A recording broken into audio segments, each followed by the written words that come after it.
Ladies and gentlemen, good day and welcome to the IG Petrochemicals Limited Q3 and 9M FY23 earnings conference call. This conference call may contain forward-looking statements about the company which are based on the beliefs, opinions and expectations of the company as on date of this call. These statements are not the guarantees of future performance and involve risks and uncertainties that are difficult to predict. As a reminder, all participant lines will be in the listen-only mode, and there will be an opportunity for you to ask questions after the presentation concludes. Should you need assistance during the conference call, please signal an operator by pressing star then 0 on your touchtone phone. Please note that this conference is being recorded. I now hand the conference over to Mr. Pramod Bhandari, CFO, IG Petrochemicals Limited. Thank you, and over to you, sir. Thank you. Good evening, everyone. On the behalf of IG Petrochemical, I extend a warm welcome for joining us on the call today. On this call, we have joined by SGA, our investor relations advisor. I hope everyone had an opportunity to go through the financial results and the investor presentation, which have been uploaded on the stock exchange and our website. To begin with, I would like to give you a quick overview of recent development in chemical industry, followed by the operational and financial performance of IG Petrochemical. Given the distinguished advantage of Indian market, many chemical manufacturers in India have reaped the benefit of being an alternative supplier to the global market. Although in recent times, the chemical industry has been facing huge cost pressure due to multiple headwinds like strict COVID policy in China, policy tightening across the central bank, higher energy prices in Europe, other geopolitical uncertainties, which has decelerated the overall consumption right from textile to paint in the global market. Despite multiple headwinds, many organized players have been able to sell through it and had a nominal impact on their business. Over the last few quarters, overall global freight cost has also normalized. Same has been mirrored in the import parity price of the many imported goods, including phthalic anhydride. Phthalic anhydride is our main product, and we have not only pioneered it in India, but also we have imprinted our global leadership in it since our foundation. It is used as an intermediate product to paint, plasticizer, resin, pigment, UPR, and many other specialty chemicals. We produce phthalic anhydride, maleic anhydride, benzoic acid, and recently started the production of advanced plasticizer DEP at our plant at Taloja. We are delighted to say that our PA5 project, which is the 5th project of phthalic, is under progressing well, and we are targeted to commence the same by March 2024. In terms of operational highlight, before we move to quarterly results, let me give you a context of recent development in pen and end user industry. We have witnessed a few hiccups in the demand of the pen during the quarter gone by, specifically post festive season of Deepavali. Our product find application in more than 20 users industry. However, revenue contribution from paint, plasticizer, pigments are more than half, and these markets are facing a subdued demand in the global market. Mainly, the China has increased the anti-dumping duty on CPC, which has demonstrated the slowdown and the shutdown of the few of the CPC players in India, which comprise around 15 to 20% of overall customer base. On the other hand, the US in October also imposed the anti-dumping duty of 400% on the UPR, which has decelerated the overall demand of pen. However, the same has been withdrawn in December. That has increased the stockpile globally. Globally, the UPR is an important and major market for pen. Hence, during the year end, we observed that apart from the increase in the stocks for the company, a lot of companies are, because the price was declining, were destocking their stocks across the customer segment, especially in UPR and pigment, and same has been echoed in the price and the spread of pen. Despite this, we have registered a resilient performance in overall business. Now we are seeing the uptick in the demand in January, February, and going forward. And destocking is also over. Now we have seen the good demand across all the segments. Coming to our operating performance and the financial performance for the Q3 FY23, the revenue stood at 525 crore, a growth of 3%. EBITDA is 55% with a margin of around 10.5%. Overall margin has been impacted primarily due to the 8 to 10% drop in the volume, which has resulted into lower contribution of the BAN as well as the realization of PAN. We have made a provision of around 11 crore on account of M2M on the forex of the euro. 8 crore is reflected in the M2M and 3 crore is a part of financial cost. Lower spread between OS and PEN because of the overall global market is also highlighted few minutes back. Despite lower spread, we are able to register a profit of 25 crore. Had it not been the forex M2M and the lower of the production, the margin, PAT margin would have been much better. On 9-month performance, the total revenue stood at around 1764, a growth of 29%. Revenue contribution from non-phthalic businesses at 129 crore, a growth of around 36%, which include mainly the malic anhydride, benzoic acid, and the DEP. EBITDA for 9 months stood at 270 crore, operating margin at 15%, and profit after tax at 162 crore, a margin of around 9.2%. As on December, company's net debt negative, basically the net debt negative by 200 crore. That means we have a higher cash than the debt. We have more than 300 crore of cash in the balance sheet right now. Way forward in our market, per capita consumption of many goods and services that find application in the pen is still quite low. We anticipated good demand of pen, and its derivative will continue to expand at healthy rate. This is because the rising income and ongoing government spending and focus on the infrastructure, which will create a lot of opportunities for us. The long-term story of India is still intact, and the same has been voiced by many global agencies. Phthalic anhydride is a very essential chemical and find end application in most of the other chemistries in the downstreams. India still import around 8 to 10,000 tons of phthalic in the domestic market. We are a prominent and proficient manufacturer of phthalic.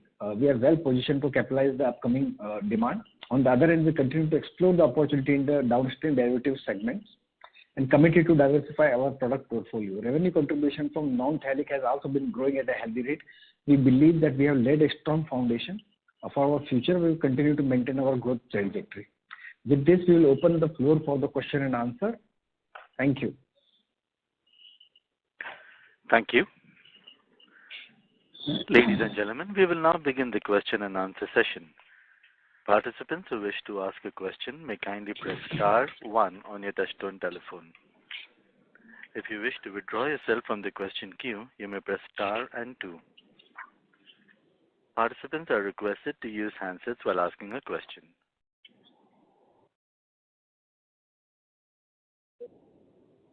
Ladies and gentlemen, we will wait for a moment while the question queue assembles.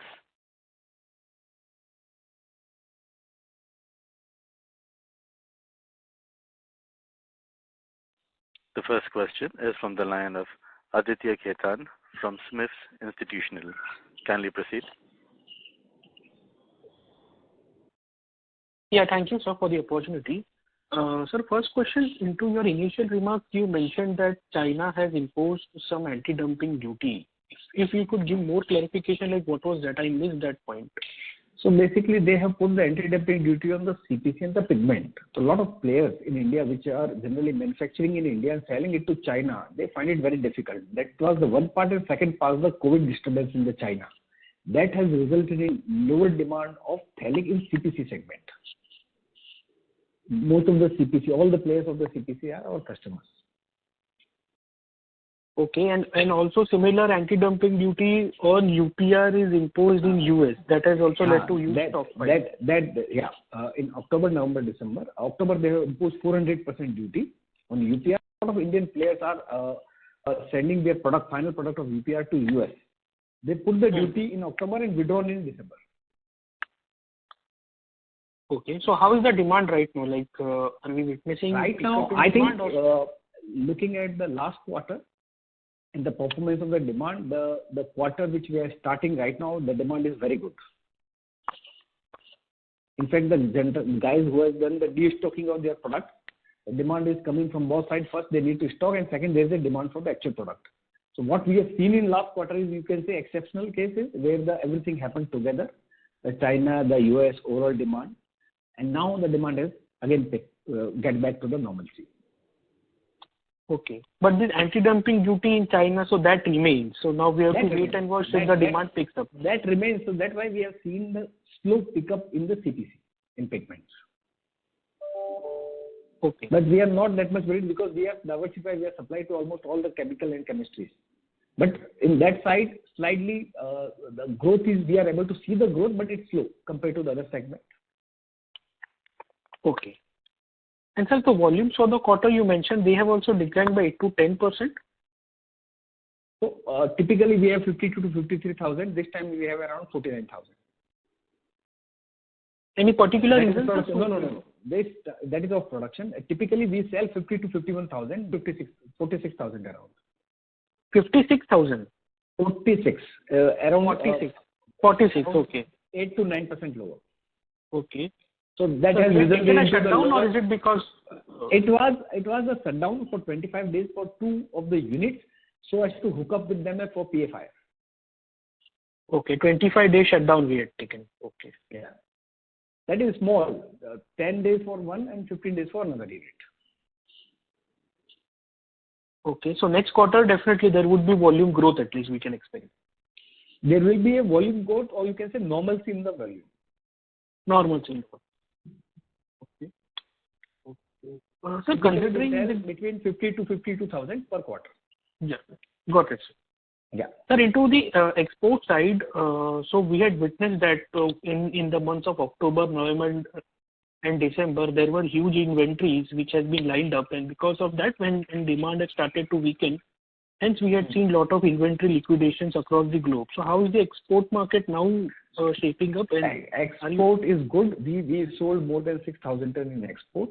Export is doing very well, but now the domestic demand is also good. So generally, we maintain the same of 10 to 15% of our product to be sold in export market, 80 to 85% in domestic market. Okay. And domestic demand is anyway strong, so there is no big impact considering. Yeah. It is same. Now it has come to normalcy. I think there was some disturbance in November and December. Okay. Sir, if you can share the revenues for so for the DEP business for the quarter. So all the DEP, Malic, everything was 15 crore, around 15 crore. Because the Malic prices has gone down. So typically we are expecting 20 to 25 crore of the revenue from Malic. But this time, since there was a shutdown, the lower production of Malic, and the price realization on Malic was also on lower side. So 15 crore was the revenue from Malic. 15 crore was from Malic, and sir, from Phthalic, so from DEP? It's the same, 14 to 15 crore. Okay. And 7 crore is the other income, which is the interest income of the investments. Got it. Sir, onto the spreads part now. So sir, we are again back to the historical spreads, like where we used to make around $150, $200 per ton. Yeah. Typically it was around 100 for last quarter. Now we are running between 170 to 200. Again, which is historically average. Okay, so this quarter was around $100 per ton, but current spreads are $170 to $200. Correct. Okay. And sir, is there any impact on one point which I need to highlight is the result was impacted because we have our debt facility for PA4 in euro, and we have provided 11 crore rupee on account of M2M charges for the M2M charges on the forex depreciation of the euro from 79 rupee to 88 rupee against the euro versus the rupee in one quarter. So we need to provide 11 crore rupee on M2M forex charges. You see, 8 crore rupee has been provided in foreign exchange gain and loss, and 3 crore rupees has been provided into the financial cost. Got it, sir. Got it. So just one last question, sir. Onto the ortho-xylene prices. So for this quarter, we were witnessing that ortho-xylene prices were moving up quite fast. And current trend also, they are at the you can take around 95 to 100 rupees a kilo. How you see the trends are right now, considering the phthalic anhydride prices, they are not moving up, but the spreads are declining. So what is your outlook onto the OX prices only? So I think it is very difficult to predict the prices of the crude oil or any of the intermediate product of the petrochemical. I think we are not worried about what is the prices of OX. We are just looking at what is the margin. So even if prices are 80 rupee, 85 or 90, it doesn't matter for us because we have sufficient banking limit to take care of the raw material requirement. What we are always concentrating on is the margin. Right now, margin is fairly between 170 to $200. Okay. Any risks that you are foreseeing so for the current quarter in terms of demand? so wherein it can take any impact. I think I would like to avoid the question globally about the forward looking. I think for the next quarter, our board meeting is expected in May. We can discuss about that. Sure, sir. Thank you, sir. That's all. Thank you. Thank you.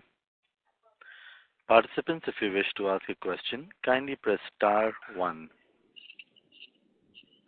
The next question is from the line of Nirav Jimudia from Anvil Research. Kindly proceed.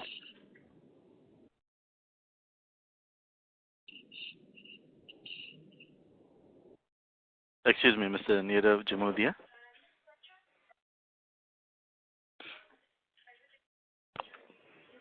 Hello. Yes, sir, we can hear you now. Sir, in your opening remarks, you mentioned that pigments had an impact in Q3. So if you can just help us explain that when we started this financial year or probably H1 of FY23 and take it on a base of 100. So let's say the demand was 100 when we started the year or probably in H1. How much the demand has fallen in Q3? And from that Q3 levels, how much it has improved now? So if you can just share. You are talking about only CPC and pigment? Yeah. So pigments, because I think that was the. We typically sell between 10 to 15% Okay. of our overall production to the CPC and pigment segment. I think India has 4 or 5 plants. Out of that, 3 or 4 plants were shut during the 1 or 2 months. And now the plant has started, but demand has picked up to 50 to 60%. Still, we are able yet to see the full demand pick up in the pigment segment. So, sir, let's say on a quarterly basis, if our sales volumes is 50,000 tons, we typically sell something around 7 to 8,000 tons. So, yeah, 10 to 15%, correct. Yeah, so 7 to 8,000 tons, the demand has fallen to literally nil or let's say few thousand tons, and correct. that has now recovered 50%. So 50% of 7,000 yeah. tons, right? Correct, 3,000, 3,500. Got it. It keep on changing every quarter and every month based on the demand. Correct. And I think the China duty is one part. Second, there was some challenges in the China because of the COVID. Because China has opened up, yeah. We are able to see the gradual improvement in the demand. Correct. Sir, the second question is on the new phthalic plant, which is going to be commissioned by March. So when we compare across our all phthalic plants which we have set up, whenever we have some interaction, you mentioned that every time we used to have some cost advantage over the previous phthalic plant. So if you can just walk us through the cost advantage in terms of the new phthalic plant vis-a-vis the latest plant which we have commissioned, that would be helpful. So basically, every phthalic plant, the advantage is because the plant is at same location. Yeah. So all the utilities and infrastructure and land which you need to have for a new plant will not be there, number one. Number second, manpower is almost same except some laborers and lower level management people are recruited. Whereas all management costs will remain more or less same. So overall cost of production, which is typically 120 when we started first plant to 150. Yeah. It was 100 to 120. Right now, for the conversion cost is $75 to $80 for the new plant, which is the lowest. Correct. So safe to assume that whenever this new phthalic plant will come, probably the cost would be again 15-20% lower than this existing setup. Correct. Yeah. Correct. Okay. So thanks a lot, sir, and all the best. Thank you. Thank you. Participants, if you wish to ask a question, kindly press star 1. The next question is from the line of Rajesh Jain from NB Investments. Kindly proceed. Good evening, sir. Sir, I did not get this non-PAN sales. You said 15 crores or 15 plus 15? So 15 crore for Malik, 15 crore for DP, and 7 crore for investment interest in the investments. Achha. So totally 30 crores is the okay, plus 37. And what is the EBITDA for this segment, sir, for these non-PAN products? It is not possible because Malik generally, because whatever is the revenue is EBITDA because there is no other raw material is required. Correct. And Malik, of course, today the prices of the Malik in the last quarter has gone up around 10 to 20% below. So for us, as such, there is no challenge because whatever is the revenue, we generally expect between 20 to 25 crore quarterly basis. this time because the production was low and the pricing was low, we were able to realize around 14 to 15 crore. And there is no specific EBITDA you can assign because it will be wrong to assign because there is no raw material involved. You are realizing that malic from the wash water of phthalic. Okay. Sir, what is the reasons for this weakness in the demand for malic? I think the key reason was that China, which has set up a lot of plants for the purpose of using the malic for the BDO to PBAT and PBT.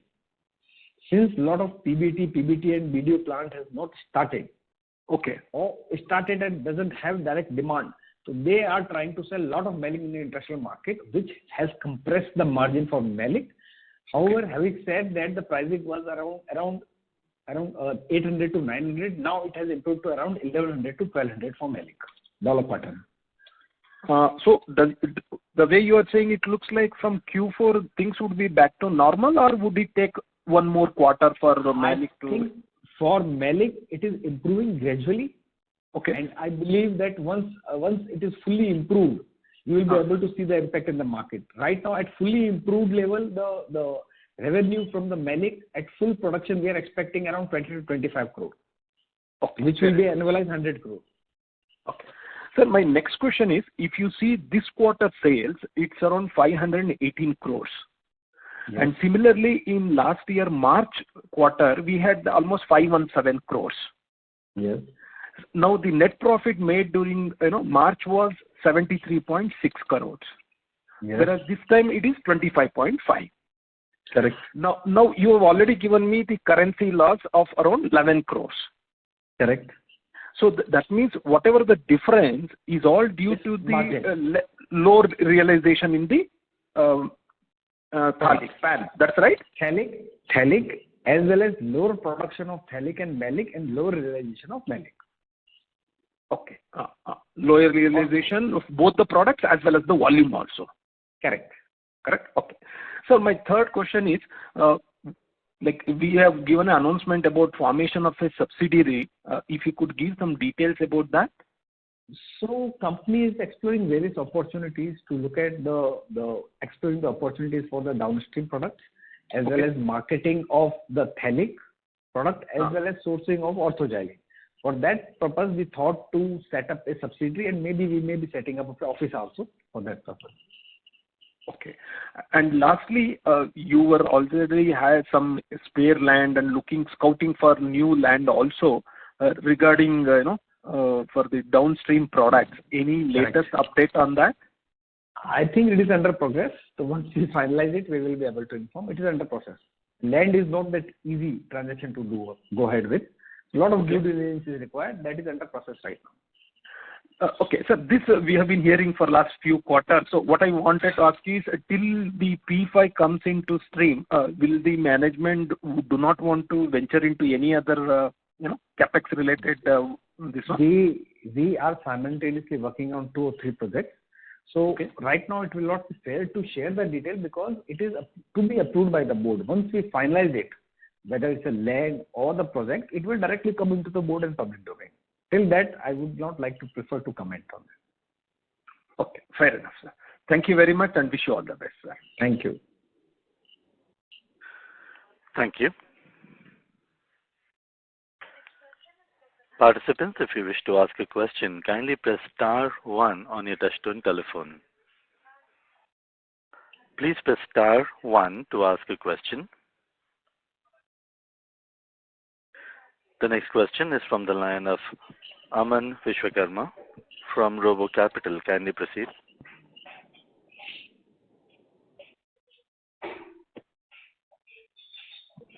Hello, Mr. Aman Vishwakarma.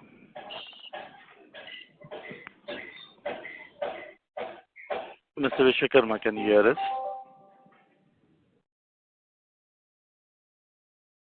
As there's no response, we'll be moving on to the next question.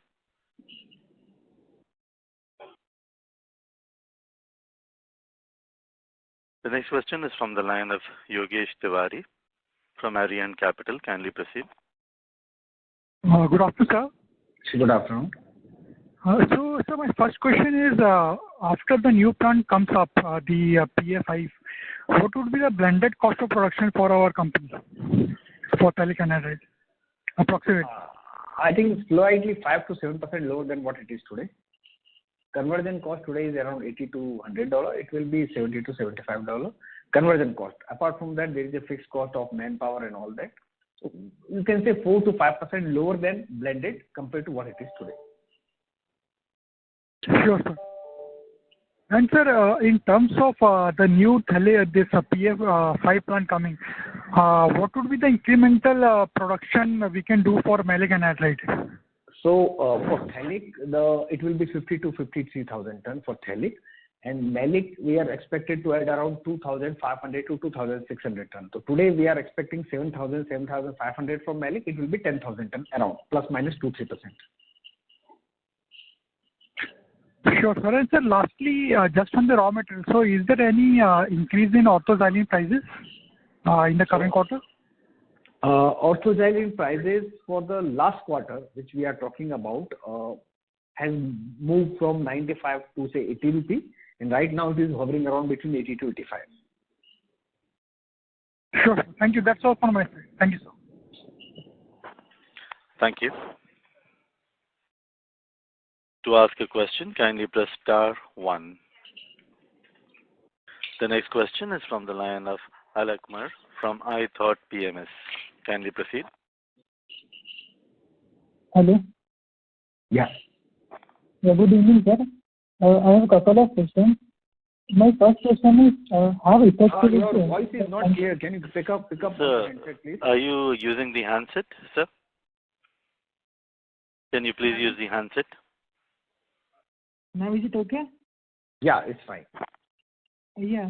So my first question is how effective is the anti-dumping duty to curb the dumping of TA into the country?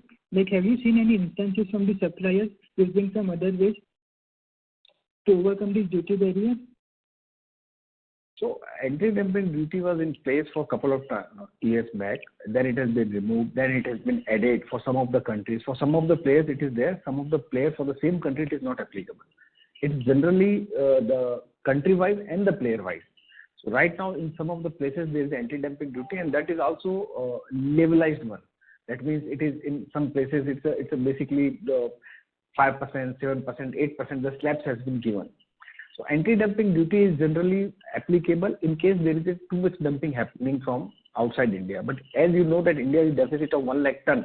So in any case, 8 to 10,000 ton is imported in India. Last quarter when the demand was low in India, you have seen the overall import in India has also gone down from 26,000 tons to 16,000 tons. But so long as the demand is there, more than what is supply in India, import has to happen irrespective of duty. So right now you can see little impact of duty because right now what is imported in India is the actual requirement, which is deficit. The deficit, because also we are also exporting 10 to 15%, plus the actual deficit, what put together, India has to import that. Okay. And another question is, like, what is the industry structure of phthalic anhydride globally? Like, is the industry consolidated among few players or is it fragmented? So I think in global market overall in the phthalic side, there is no as such new plant is coming up because everybody which has a refinery come petrochemical, they have a phthalic, but phthalic is less than 1% of the overall scheme of when you're talking about the big player. And no new production expected to come up. So when we see the demand is going into downstream, a lot of new industries like UPR, specialty chemical, agrochemical, phthalic demand, not only the existing players, the demand in downstream has gone up, but also the number of industries it catered to has also gone up. So we see the good demand going forward for the phthalic and no new as such capacity is being built up. As we go into various downstream industries, in the various chemistries, everywhere phthalic is the intermediate and required. We don't find any problem or challenge in terms of the overall demand. Yeah, and you talked about the application of PA in specialty chemicals.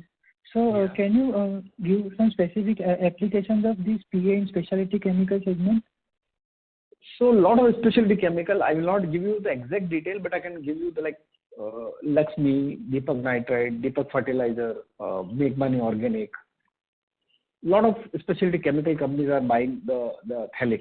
and it is required in various small chemistries.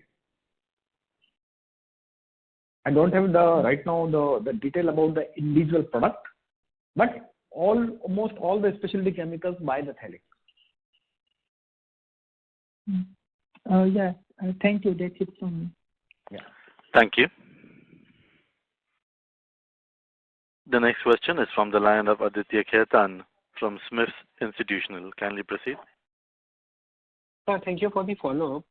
Sir, how is the imports trend? Like, I believe, sir, when I was checking the government data, for the month of October and November, we are witnessing some increase in imports because of normalization of demand and supply. So, on that, we are witnessing imports also have started to increase. How are you looking at this? So import for the last quarter has gone down from 26,000 ton to 15 to 16,000 ton. Import is generally equivalent to what is the deficit demand. That means if demand is X and production is X minus 10, so 10 has to be imported. So we are seeing right now import in line with what is the requirement in India. We don't see the excess import in India. Okay, so the trend is similar only, also for the I think month typically it is 8 to 10,000 ton or 10 to 12,000 ton every month, but the last quarter it was 5 to 6,000 month. Last month it was 5 to 6, was around 15 to 16,000 ton, lower in terms of the overall lower demand. As I mentioned in my earlier discussion, it's because of the pigment and the UPR segment. Slightly there is a deterioration in the demand in that segment. There was the import was also low and overall domestic sale was also low.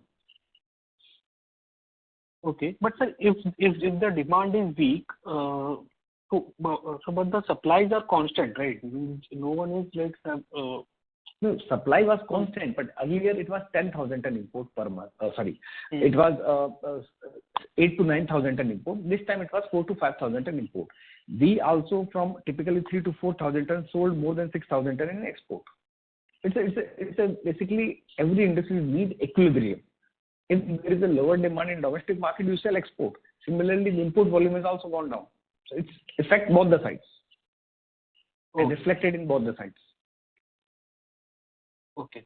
Sir, apart from our existing expansion into the phthalic anhydride, so is there any expansion which has been lined up into the downstream apart from the malic anhydride, which anyways will be expanding? Apart from it, like so going into a new downstream chemistry or adding capacity for DEP more. Is there anything like into the downstream which we have finalized? I think we are working on that. I think at appropriate time we will be able to disclose all the information. Right now the information is under discussion, and once it is approved by the board, it will be discussed and informed to the analyst investors as well as stock exchange. Okay, sir. Mr. Ketan, any further questions? No, that's it. Thank you. The next question is from the line of Anshul Mittal from Care Portfolio Managers. Kindly proceed. Hello. Yes, sir. Actually, I'm sorry I missed the first half of the call. I just wanted to ask the current spreads of NOx, and as I know the sustainable is for us is between 150 to 200. But what are the current spreads and how has it panned out in last 3 months? Also, what are the current malic prices and demand for malic as well? So the last quarter it was 100, around 100, and right now it is between 170 to $200. Malic prices which has gone down to as low as $800, $900 in last quarter. Right now it is between $1,100 to $1,200. Okay. And sir, currently the demand was impacted only because of this pigment and UPR segment, and how are we planning? Mainly these two segments. Now because the UPR again it has restored back because the US has scrapped the duty. Pigment it is gradually improving because there was an impact in China because of COVID also, which is also receding. We are seeing good uptick in that demand also progressively. Okay, sir. So what is the sustainable set of margins which we're expecting in FY23 going forward? I think I would like to avoid to give any margin guidance, but we expect that margin need to be healthy because there is a good demand in domestic as well as international market, and there is very few limited supply available in the international market. Okay, sir. And sir, last question from my end. So the CAPEX PF5 which we're planning, so has it started?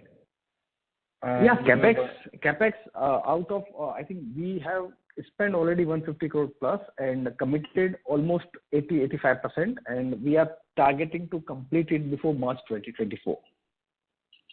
Okay. And as the We are capex talking about cost capex. increase, I think construction is also completed more than 50%. okay, that's great. And so as because of this inflationary environment, has the cost for capex increased? Not exactly, because most of the capex were tied up in imported data that was freeze at that time of time, and it's funded through debt sometime because it's a 5 to 7 years debt.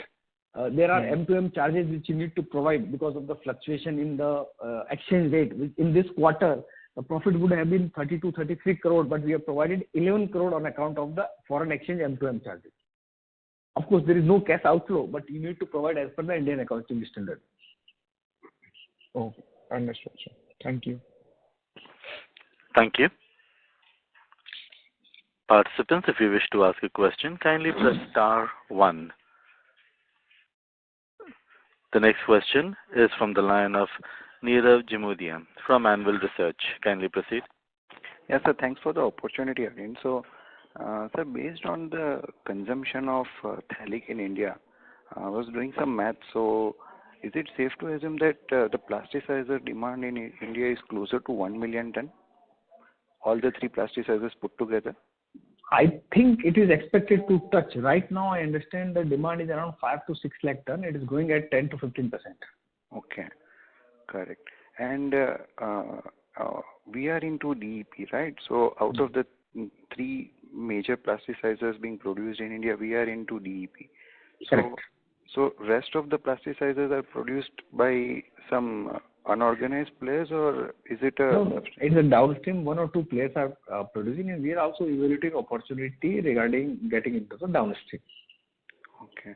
So generally, if we understand, or if we want to understand the capacities which we may be evaluating, or let's say we may be thinking of putting up in the future, what is the asset turnover are for this sort of plasticizer? If you can just share your perspective. So I will not like to comment on which one.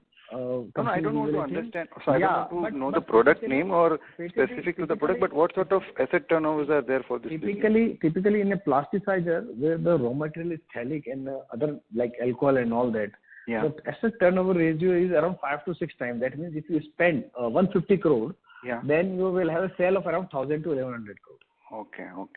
So that even at 4% return, 5% return, your payback period is less than 3 years. Got it. Correct.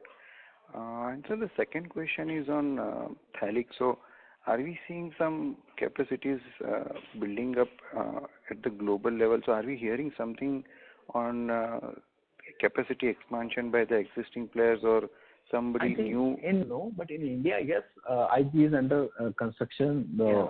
Another 2 players are also looking at. One is looking at expanding capacity. One, which is the customer, is also looking at set up the capacity to fulfill their end need.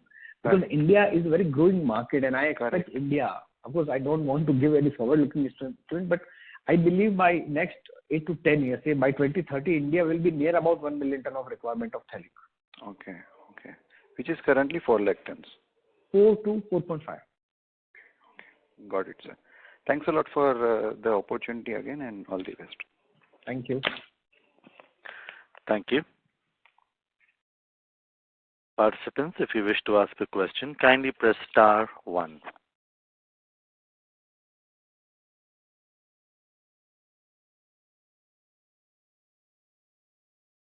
To ask a question, please press star 1 on your touchtone telephone.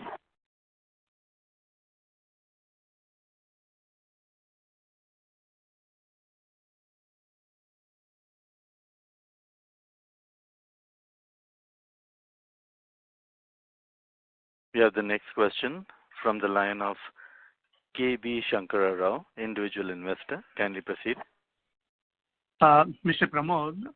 Yeah.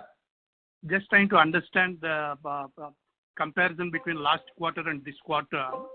Last quarter, 55 crore. This quarter is 1 crore. 30 crore drop.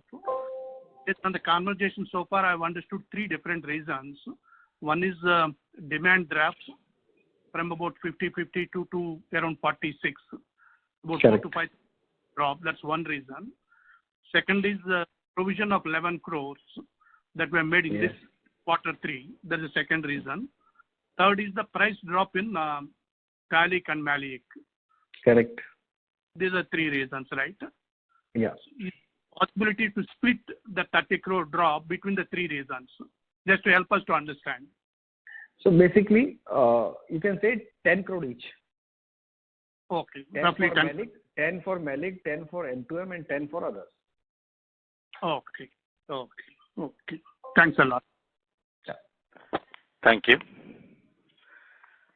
Participants, if you wish to ask a question, please press star 1.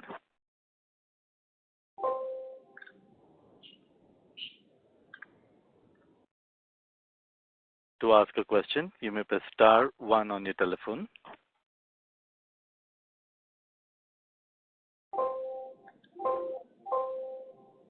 The next question is from the line of Chirag Vikaria from Budhrani Finance. Can you proceed? Sir, just wanted to understand from you, during this Q3 where you were saying the spreads had shrunk, what was the worst spread, the lowest spread that you saw in Q3? Lowest spread, it's about 100. I think lowest means you can't talk about for Q3. For Q3. You can't talk about spread for a 1 day. In 1 day, suppose it is even 60, 70. You are selling generally on the basis of last 15 days average. So 1 day spread doesn't matter. So ultimately it was around 100. Sometime it is 90, sometime 110, 120, sometime 80. But we have never seen the spread going below 80, because whenever it go 80, it again come back to 100. Because 100 to 120 is the conversion cost for most of the players in the world. Actually, if you look at Europe and America, conversion cost is 120 to 150. If spread is below 150, that means they are making losses. Okay. So that is the reason spread, if go down, it come back very quickly. So you are saying that if it goes below 100, then the cost of production is also $100. So other players will start making loss. You are saying, right? Correct. Okay. So 100 has to sustain. And sir, if that is the case, I mean, for IGPL, if you know we are at a spread where we don't make any money, then from MA and BA everything comes to gross profit, right? From there we are making money, right? Yeah. Okay, sir. Okay. And sir, from that, as well as the operational efficiency in terms of yield and all put together will make money. Yeah. So just I missed that one number. This 524 crore of top line. You said non-phthalic is how much, sir? From 524 crore. There's 15 crore for DP, 15 crore for Malik, and 7 crore for the interest on investments and fixed deposits. Okay, sir. Okay. Thank you, sir. Thank you. Thank you. Thank you. For questions, kindly press star 1. The next question is from the line of KB Shankara Rao, individual investor. Can you proceed? Mr. Pramod Shankar Rao again. Yeah. You mentioned 3 reasons for the drop from quarter 2 to quarter 3, Mr. Pramod. Yeah. And the demand drop. It's not demand drop. Basically, the other way around, you need to look at the overall volume drop, basically.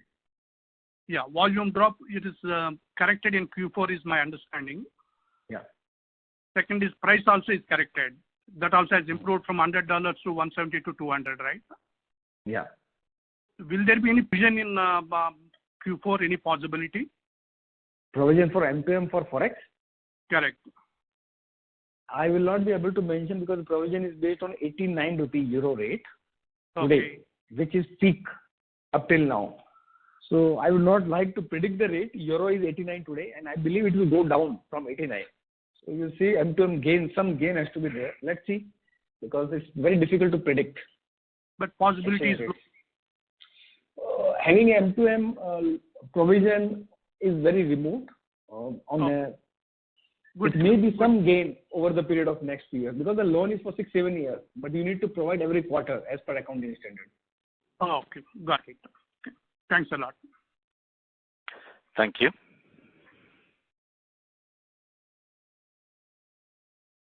Participants, if you wish to ask a question, kindly press star 1. As there are no further questions, I would now like to hand the conference over to Mr. Pramod Bandari for closing comments. Okay. Thank you very much, friends. I would like to conclude this call. If you have any query, please get in touch with SGA or Investor Relations Advisor or send us the mail. Thank you everyone for joining this call. Bye. Thank you. On behalf of IG Petrochemicals Limited, that concludes this conference. Thank you for joining us. You may now disconnect your lines.